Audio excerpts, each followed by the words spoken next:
수요예배를 드리는 우리 모든 성도들에게 하나님의 은혜가 넘치기를 주의 이름으로 축복합니다. 오늘 우리에게 주신 하나님의 말씀은 요한 1서 3장 4절로 9절 말씀입니다. 죄를 짓는 자마다 불법을 행하나니 죄는 불법이라. 그가 우리 죄를 없애려고 나타나신 것을 너희가 아나니 그에게는 죄가 없느니라. 그 안에 거하는 자마다 범죄하지 아니하나니 범죄하는 자마다 그를 보지도 못하였고 그를 알지도 못하였느니라. 자녀들아, 아무도 너희를 미혹하지 못하게 하라. 의를 행하는 자는 그의 의로우심과 같이 의롭고 죄를 짓는 자는 마귀에게 속하나니 마귀는 처음부터 범죄함이라. 하나님의 아들이 나타나신 것은 마귀의 일을 멸하려 하심이라. 하나님께로부터 난 자마다 죄를 짓지 아니하나니 이는 하나님의 씨가 그의 속에 거함이요 그도 범죄하지 못하는 것은 하나님께로부터 났습니다. 아멘. 오늘 말씀은 마귀의 일을 멸하신 예수님이라는 말씀의 제목으로 하나님 말씀을 나누겠습니다. 제가 어린 시절에는 명절마다 큰 집에 들려야 했습니다. 횡성 시골에 사는 큰 집은 시골에 있는 큰 집은 농사를 짓는 집이라 항상 소들이 있었습니다. 저는 소들을 보면 기분이 참 좋았습니다. 소가 참 예뻤습니다.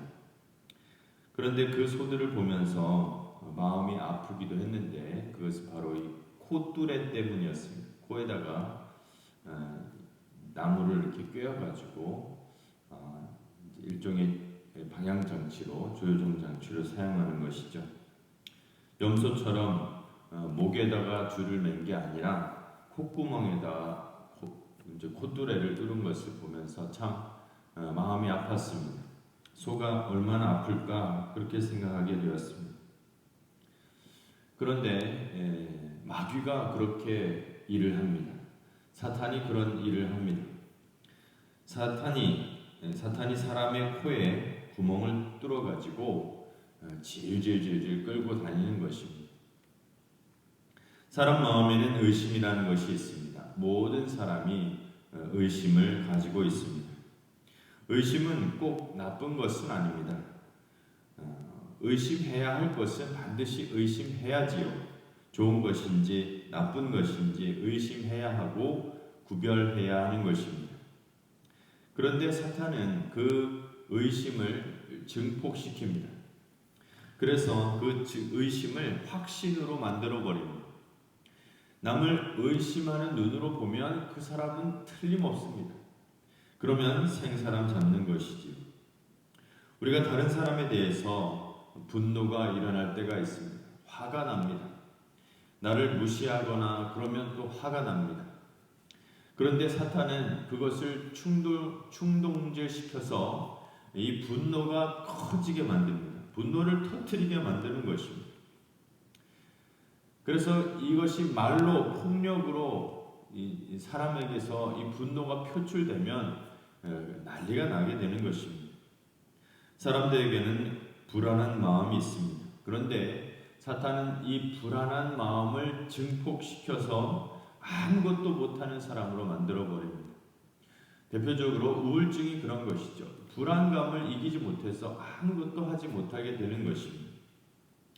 인간의 죄는 너무 깊어서 스스로 해결할 수 없습니다. 그런데 여기에 사탄이 불을 지르는 것입니다. 사탄은 인간이 죄를 짓도록 죄에 깊이 빠지도록 충동질을 하는 것입니다. 그래서 오늘 말씀 8절에 보면 죄를 짓는 자는 마귀에게 속하나니 마귀는 처음부터 범죄함이라. 하나님의 아들이 나타나신 것은 마귀의 일을 멸하려 하십니다. 사탄이 우리는 무서운 존재를 알고 있고 막 엄청나게 슈퍼 파워를 가진 것처럼 생각하는데 사탄은 그런 초능력을 가진 존재가 아닙니다. 사탄이 나타나서 하늘을 날아다니고 땅을 공간 이동을 하고 그런 것이 아닙니다. 사탄이 나타나서 교회에 불을 지르거나 교회에 못 가게 막 총으로 막 쏘고 그러지 못합니다. 마귀는 마귀의 일을 하는 것일 뿐입니다. 마귀가 하는 일은 단지 우리에게 좋지 않은 그런 감정, 좋지 않은 기분을 만들고 좋지 않은 생각을 하도록 조장하는 것입니다. 계속 부추기는 것이 마귀의 일입니다. 그래서 대표적으로 사탄이 하는 것은 거짓말을 합니다. 사탄은 우리에게 거짓말을 시킵니다. 거짓말로 속이는 것입니다. 의심이 점점 커지고 불안이 점점 커지고 분노가 점점 커지게 하는 것, 이것이 사탄이 하는 일인 것입니다. 그런데 어떤 인간이라도 이길 수 없습니다. 사탄에게 다 넘어갑니다. 속아 넘어갑니다. 분노에 빠지고 의심에 빠지고 또 사람들이 서로 아주 미워하는 감정으로 서로를 아주 잡아먹으려고 하는 것입니다. 그런데 우리 예수 믿는 사람들은 이것을 이겨내야 됩니다. 그리고 이겨낼 수 있습니다. 왜냐하면 사탄이 무슨 짓을 하는 것인지 우리는 알기 때문입니다. 그래서 이길 수 있습니다. 그렇다면 의심이 생길 때 어떻게 해야 됩니까? 믿어야 됩니다. 믿어버려야 됩니다. 예수 믿는 사람들은 어떤 사람입니까? 믿는 사람들입니다. 하나님이 알아서 하신다는 것을 믿는 것입니다. 또한 뿐만 아니라 우리는 사람을 믿어야 됩니다. 내 가족을 믿어야 됩니다. 성도를 믿어야 합니다. 사탄이 하는 또 다른 일은 나쁜 일을 자꾸 하도록 해서 나쁜 일이 습관이 되도록 만드는 것입니다. 죄의 특성은 중독성입니다. 죄는 전부 중독성을 가지고 있다고 보면 됩니다. 생각만 해도 중독성이 발현돼서 생각만 해도 이 중독성 때문에 사람들이 반응합니다. 술 한 잔, 이거 아무것도 아닌 것처럼 얘기하지만 사실 술은 정말 큰 중독성을 가지고 있습니다. 사람의 성격을 바꿉니다. 술 때문에 사람이 변합니다. 술 마시기 전에는 참 고분고분하고 얌전한 사람인데 술만 마시면 그 포악성이 드러나는데 가정을 막 불태우고 옆 사람을 막 해코지하고 막 그 폭력으로 나타나는 그런 경우도 많습니다. 또 담배 한 개 피가 아무것도 아닌 것 같지만 담배 피는 사람들이 그렇게 많은 것을 보면 참 이것은 보통 일이 아닙니다. 또 요즘은 도박이 너무 쉽습니다.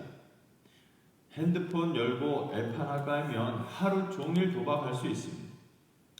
마약도 그렇고 성적인 유혹도 그렇고 한 번 넘어가면 이 콧뚜레에 꿰인 소가 끌려가듯이 코가 꿰게 되는 것입니다. 한 번만 넘어가면 그렇게 됩니다. 한 번만 넘어가면 무슨 소리든 들리지 않습니다. 그것을 풀어내야, 그것을 해야만 하는 그런 중독성이 있는 것입니다. 저질러 버려야만 살 것 같은 중독성, 이것이 죄의 중독성입니다. 사탄이 하는 또 다른 일은 사회적인 분위기를 조장해서 죄를 별것 아닌 것처럼 인식하도록 만드는 것입니다. 사람들이 죄는 별거 아니야, 죄는 이 정도는 죄가 아니지, 이렇게 생각하는 경우가 계속 늘어나고 있습니다. 옛날에는 다 죄였습니다. 그런데 지금은 그 정도가 뭐 죄야, 이렇게 여기는 것들이 그 종류와 그 내용의 이 깊이가 너무너무 많이 달라진 것을 보게 됩니다. 처음에 비키니 수영복이 나왔을 때 사람들은 큰 충격을 받았습니다. 아니 어떻게 수영복이 아래 위가 떨어져 있다고 하네? 엄청난 충격이었죠. 네. 아래 위가 떨어진 수영복, 엄청난 충격이었습니다. 제가 이런 것을 다 조사해서 캐낸 건 아니지만 비키니가 미국에 있는 어느 섬이라고 합니다. 태평양에 있는 어느 섬이라고 합니다. 그래서 거기서 원자폭탄 실험을 했는데 이 원자폭탄이 자기들이 생각했던 것보다 그 파급력이 엄청났다고 합니다. 그래서 아래 위가 떨어진 수영복이 처음 나왔을 때 어떤 사람이 이거는 비키니다 이렇게 이름을 붙였다고 합니다. 그만큼 엄청난 충격이라는 것이죠. 원자폭탄 같은 그런 충격이라고 했던 겁니다. 그런데 요즘은 다 휴양지에서 다 비키니 입고 돌아다닙니다. 예수님을 잘 믿건 예수님을 안 믿건 비키니 다 입고 아래 위가 붙은 거 입으면 사진도 잘 안 찍히는 것 같은 그런 분위기입니다. 네. 요즘은 뭐 비키니 정도로는 이목을 끌지 못합니다. 인식이 그렇게 바뀐 것이죠. 사탄은 우리 인간들로 하여금 여러 가지를 이제 다양하게 생각해서 이제 죄가 아니다라는 것을 막 만들어냅니다. 특히 사탄은 진리에 대해서 반감을 가지게 합니다. 진리에 대해서 말하면 그건 너무 보수적이야, 그건 너무 옛날 이야기야, 너무 시대에 뒤떨어졌어, 이렇게 이야기하는 것입니다. 그런데 알고 보면 사람들은 자기도 모르는 사이에 인식이 변하는 그 자체가 아니라 아예 코가 꿰가지고 그렇게 끌려다니는 겁니다. 이것이 해결되지 않으면, 이것을 깨닫지 못하면 인간은 자신의 존귀함을 찾을 수 없습니다. 물론 예수 믿는 사람들도 화를 냅니다. 예수 믿는 사람도 죄 짓는 충동을 느낍니다. 그러면 사람들은 야, 예수 믿는 너나 나나 뭐 똑같지, 뭐 별다른 게 뭐 있나? 그런데 그렇지 않습니다. 다릅니다. 중요한 것은 면역성이 틀립니다. 면역성이 다릅니다. 예수 믿는 사람은 죄에 대해서 깨닫습니다. 자신의 죄성에 대해서 통찰합니다. 반성합니다. 회개합니다. 죄의 심각성을 깨닫고 자신의 무능에 대해서 탄식합니다. 그것은 죄에 대해서 민감한 것이고 양심이 살아있는 것입니다. 예수 믿는 사람은 성령의 능력을 의지하여 자신의 죄인됨을 고백함과 동시에 죄에서 벗어날 수 있는 그 능력을 가진 사람, 그 가능성을 가지고 있는 사람이 되는 것입니다. 오늘 말씀을 보시면 예수님께서 오셔서 우리를 그렇게 완전히 바꾸어 주셨다고 말씀하고 있습니다. 먼저 5절 말씀을 보면 그가 우리 죄를 없애려고 나타나신 것을 너희가 아나니 그에게는 죄가 없느니라. 인간에게 나타날 수 있는 최고의 일은 하나님의 아들이 우리에게 오셔서 죄를 이길 수 있는 힘을 우리에게 넣어주셨다는 것입니다. 마치 주사기로 주사를 놓듯이 그 죄를 이길 수 있는 힘을 우리에게 넣어주신 것입니다. 암 환자에게 제일 중요한 것은 암세포가 없어지는 것입니다. 우리 모든 인간은 이 속에 암세포가 들어와 있는 것과 같이 암세포가 퍼진 것과 같이 죄가 퍼져 있습니다. 죄가 돌아다니고 있습니다. 그런데 이 예수님을 믿고 나니까 예수님께서 역사하시는 그 능력, 하나님의 말씀이 우리 속에 들어오니까 이 세포가 확 줄어드는 것입니다. 마치 이 항암 주사를 맞게 되면 암세포가 확 줄어들듯이 그 암세포가 힘을 잃어버리게 되듯이 예수님을 믿게 됨으로 말미암아 이 죄가 막 퍼져 있던 것이 확 줄어들게 됩니다. 하나님께서는 우리 인간의 이 죄 문제를 그냥 내버려 두지 아니하셨습니다. 하나님께서는 이 죄의 문제를 해결해 주시기 위하여 하나님의 아들과 우리를 바꾸셨습니다. 하나님 아버지께서 자신의 하나뿐인 아들, 자신의 가장 사랑하시는 아들, 전 우주의 존재 목적이신 아들을 우리 인간과 바꾸셨다는 것입니다. 이것은 사실 너무나 처절한 것입니다. 우리의 죄를 해결하는 것이 엄청나게 어렵고 복잡하고 처절합니다. 단순하지 않습니다. 그냥 기분 내키는 대로, 마음 내키는 대로 하신 것이 절대로 아닙니다. 너무나 어렵고 너무나 복잡하고 너무나 처절한 희생이었던 것입니다. 하나님의 아들과 우리를 바꾸셨습니다. 멀쩡한 아들을 죽이고 죄인된 우리를 바꾸신 것입니다. 제가 대학생 때 도망자라는 영화가 아주 큰 인기를 얻고 있었습니다. 그 도망자라는 것은 텔레비전 시리즈도 있었고 뭐 영화도 있었는데 자기 부인을 의사가 자기 부인을 죽였다라는 혐의로 이 의사는 엄청난 고생을 하면서 도망을 다닙니다. 어느 곳에 정착하려면 형사가 쫓아옵니다. 또 어느 곳에서 몰래 숨어 있으면 또 형사가 나타납니다. 그리고 거기서 뭐 좋은 일도 하고 좋은 사람도 만나고 그러면 어느새 또 형사가 또 나타납니다. 그러면 계속 쫓깁니다. 계속 도망 다닙니다.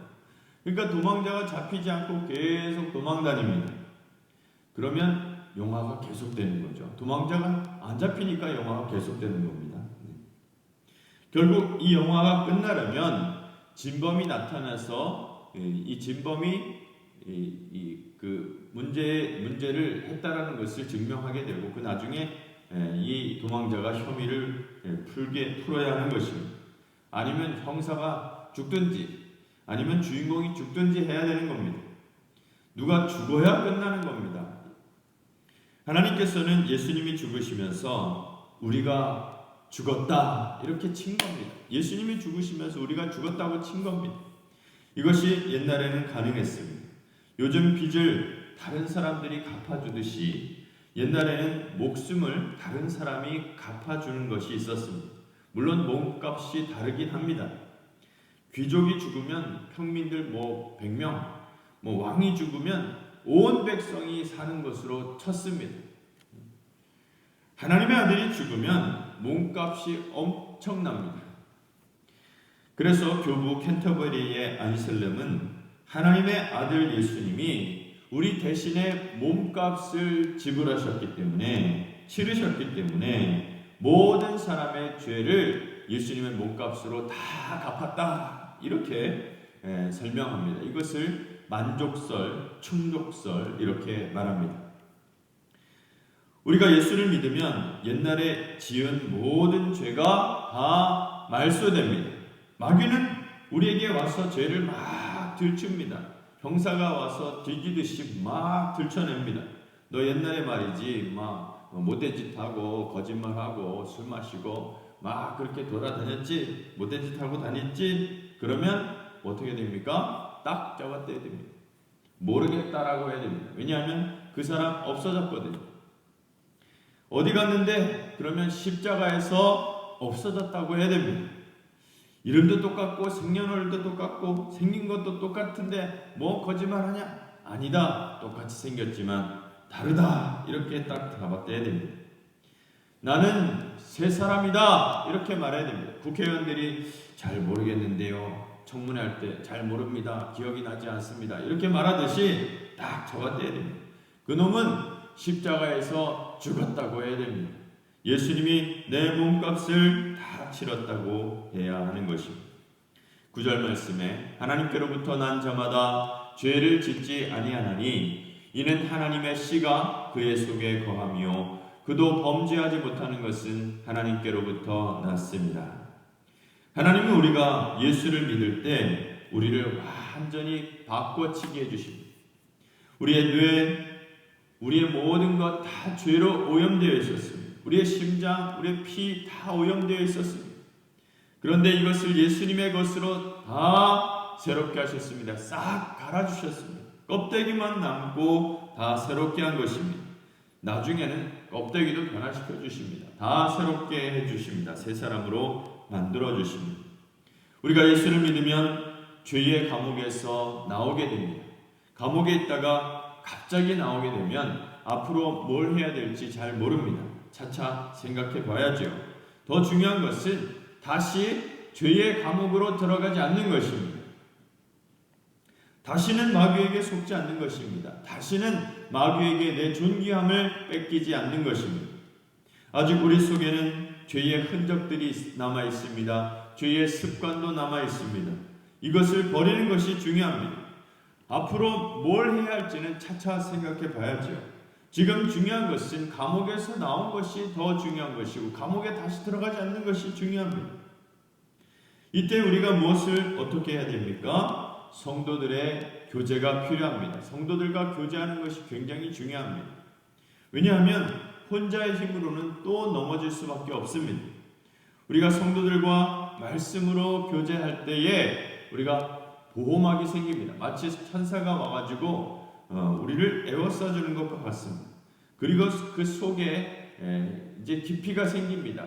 말씀이 들어오면 우리 속에 새로운 역사가 나타나게 됩니다. 말씀을 듣고 은혜 받으면 길이 생기게 되는 것입니다. 우리는 미래를 전혀 예측하지 못합니다. 나중에 10년 지나고 20년 지나고 나서 스스로 생각해보면 내가 정말 이렇게 될 줄은 몰랐다, 이런 말이 나올 수밖에 없습니다. 우리에게는 길이 감춰져 있었습니다. 우리는 땅에 있는 것으로 우리의 인생을 살 수 없는 사람이 된 것입니다. 하늘의 신령한 축복을 가지고 우리는 살아갈 수 있습니다. 하늘이 이제 열립니다. 하나님의 축복으로 우리는 살 수 있습니다. 우리는 미래를 모르지만 그렇지만 중요한 것은 우리는 살아 있습니다. 8절 말씀을 다시 보면 죄를 짓는 자는 마귀에게 속하나니 마귀는 처음부터 범죄함이라 하나님의 아들이 나타나신 것은 마귀의 일을 멸하려 하심이라. 예수님께서 오셔서 마귀의 일을 멸하셨습니다. 우리 속에 있는 죄, 암덩어리 다 사라지게 하셨습니다. 그리고 우리 속에 하나님의 능력을 주셨습니다.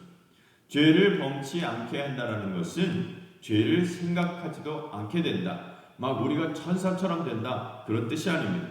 우리도 죄를 생각할 때도 있고 나쁜 생각을 할 때도 있습니다. 그러나 그것이 우리를 지배하지는 못하는 것입니다. 성령의 능력이 이것을 없애버립니다. 말씀 듣고 은혜 받는 가운데 이것이 사라지게 됩니다. 죄 짓고 싶은 생각, 나쁜 생각들 다 없어집니다. 이것이 굉장히 위대한 것입니다. 이것이 세상에서 좋은 직장을 가지는 것보다도 외모가 훌륭한 것보다도 수백 배, 수천 배 더 위대한 것입니다. 오늘 우리 성도들은 이 축복을 받았습니다. 중요한 것은 나의 존귀함을 아는 것이고 예수님의 십자가 은혜를 아는 것입니다. 그리고 하나님께서 나의 삶을 계속 인도해달라고 기도해야 할 것입니다. 거룩한 성도들 가운데서 또한 길을 찾으셔야 할 것입니다. 우리 예수님은 마귀의 일을 멸하셨습니다. 십자가로 승리하셨습니다. 우리 속에 성령을 보내주시어 우리도 죄를 이길 수 있게 해주셨습니다. 오늘도 주님의 십자가를 붙들고 성령의 능력으로 충만해지기를 간구하시는 성도들이 되시기를 바랍니다. 주님의 사랑 안에서 죄에서 벗어나고 미혹과 유혹을 벗어나서 참 생명을 누리는 성도들이 되시기를 주의 이름으로 축원합니다. 기도하겠습니다. 거룩하신 하나님 아버지, 모든 죄와 허물에서 우리를 구원하시려 독생자 예수님을 보내주심에 감사 찬양을 드립니다. 우리 주 예수님께서는 마귀의 일을 멸하시고 죄를 없애주셨습니다. 주 예수 그리스도 안에 있는 자에게 결코 정죄함이 없게 하셨습니다. 오직 주 예수의 이름으로 모든 의심과 미혹되고 거짓된 것을 물리치게 하여 주시고 진리 안에서 자유하게 하시며 성령의 권능 안에 살게 하여 주시옵소서. 우리의 성산의 가정과 지체들을 지켜주시고 보호해주시고 믿음으로 살게 하시며 하나님 나라의 기쁨을 누리고 열매를 거두며 하나님의 자녀답게 살아갈 수 있게 하여 주시옵소서. 우리를 구원하신 주 예수 그리스도의 이름으로 간절히 기도합니다. 아멘.